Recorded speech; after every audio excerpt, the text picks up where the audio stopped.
继续来看云林，有一个军官来确诊，伊接触过8位的亲友。另外一个住伫台中的确诊的士官，下困的时阵有去云林的元长看外妈。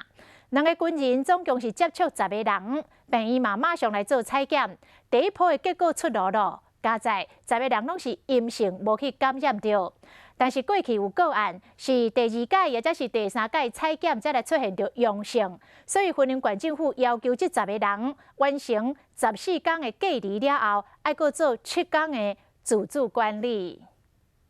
跟他所有的接触者有10位，那这10位呢经过我们成大、台大整个的筛检呢目前的结果是完全阴性。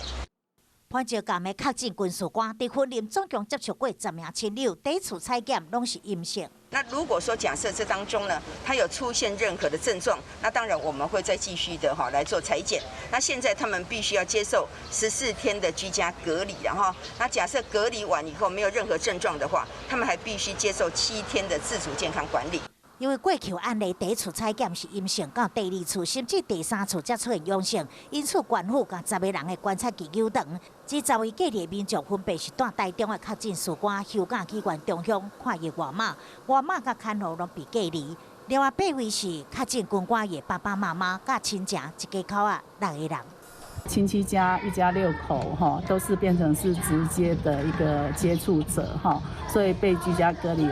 那这个妈妈相当的自责。县府强调已经调查出确诊军事官所有去过的所在，包括原中乡、高坑亲戚因兜、斗六火车站、斗南炊饺店、斗南第一线，这地点拢已经全面消毒。